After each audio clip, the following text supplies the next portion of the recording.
Grace and peace, friends. This is Reverend Jesse Harriet. I want to welcome you to this special Lenten meditation. Again, thank you for taking the time to join me. And if you're watching this after the 12 o'clock hour, you too are invited to engage in this special time of reflection and of letting go. And what we are letting go are the things that we've been carrying that don't belong to us. We're letting go of the old way of thinking. We're letting go of old patterns and old behaviors that no longer served us in the previous seasons. And we're pressing toward the mark of the higher calling. And that higher calling is in our Christ consciousness. It's in our better half, our better nature. It's in the parts of us that are still dreaming, the parts of us that are still awakening and thirsting and yearning after a better way of living.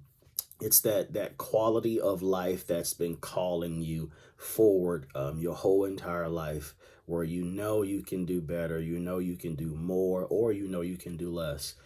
As the sacred text says, on this day when you hear the voice of Spirit speaking to you, harden not your hearts. And so as we release that which does not belong to us, we allow the voice of conscience, the voice of Spirit, the voice of inspiration, the voice of divine and sacred love to lead us and guide us into all truth. And that truth is the truth of who you are. It's what you've always known. That truth beyond the facts, the truth that you are safe, you are complete as you are, and you are love, and you are loving. You are the epitome of divine love itself.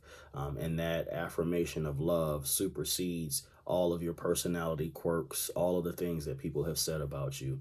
And I want you to trust in that on today. So as we move into our special Lenten meditation, if you've had a chance to obtain your ashes from your identified spiritual center, or if you're a member of the Unity of Birmingham community, ashes were made available for you as well. I want to read something to you. And this passage is from Charles Fillmore's Keep a True Lent. And what he says in the Ash Wednesday section underneath the chapter of denial, Charles Fillmore says, as I follow this rule, I find that I am not, or I am, letting go of old mortal beliefs, and the divine within is flaming higher and higher. Its pure white light is infusing all of my surroundings with a delightful spirit of wisdom, dignity, and peace. I realize more and more the law of righteous thinking that it's bringing me into, and the consciousness that it's bringing me into, and that consciousness is the consciousness of my perfect dominion. A little bit of ad lib there towards the end.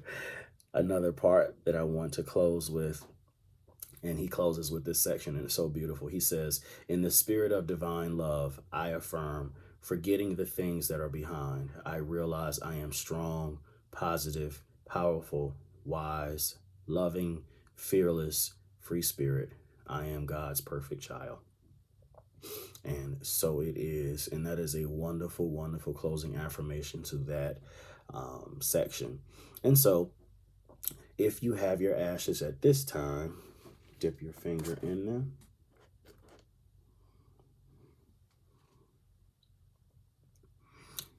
Anoint your forehead with them. And this part of the rituals are beautiful in that they bind us together. They bring meaning to the things that we do. And although ashes have sort of this negative connotation, it's a little old, this is little me, or I'm less than, and sin consciousness, and mistakes, and there's all these other things that are added to the conversation, theologically speaking, with ashes. But when we think about ashes, ashes are the residue that's left over after things have been consumed. And as we move through this Lenten season, specifically today for Ash Wednesday, I want you to think about all of the things that you have gone through in your life. And as you anoint yourself with the ashes, I want you to remember that you are still here. The ashes do symbolize you in a way, and that you are what's remaining. And at the end of the day, although everything else has been consumed, what is left over has become now the seedlings for new futures. So after everything else has done its thing and served its time and ran its course, possibilities still exist that what is broken down, the residue of it can be used to build something brand new. And so as we anoint our foreheads with these ashes, join with me in a time of meditation and reflection briefly. If you will, take a deep breath in through the nose and out through the mouth. And in this moment, know with me that all is well. Know with me that as we are releasing and letting go of those things that don't serve us, we press towards the mark of the highest calling, which is the calling of spirit. We press towards those things that are for our good, knowing that all things work together for the good of those that love. And we allow ourselves to be embodiments of divine love, reflecting that the truest nature of who we are, which is pure spirit, pure love. We know that goodness and mercy will follow us all of the days of our life. And so we allow ourselves to move in that direction. We move away from error. We move away from mistakes, and we press towards goodness. In this space, we are knowing that we're good people. In this space, we are knowing that good people are all around us. In this space, we are knowing and affirming that life is for us and not against us.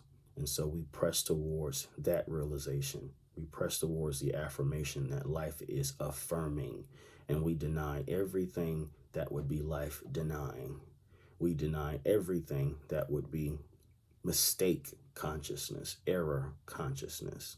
And we allow ourselves to be led and guided by the Spirit of God, knowing that what does look like a mistake is a learning opportunity, and we say yes to those opportunities that are for our good and for our betterment. And so we rest in this moment, knowing that we stand on the shoulders of giants, our ancestors who have lived and loved and learned just as we have.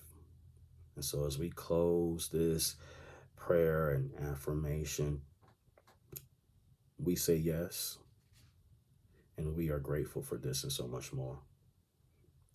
And so it is. Ashe, ashe, and amen. Thank you again for joining me for this special virtual Ash Wednesday prayer and meditation and reflection.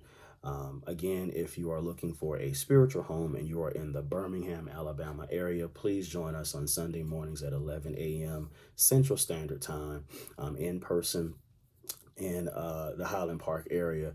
Also, if you are not in Birmingham, Alabama, and you just want to tune in virtually, check us out right here on our Facebook page, streaming live 11 a.m. on Sundays, Central Standard Time. Have a wonderful, wonderful rest of your week.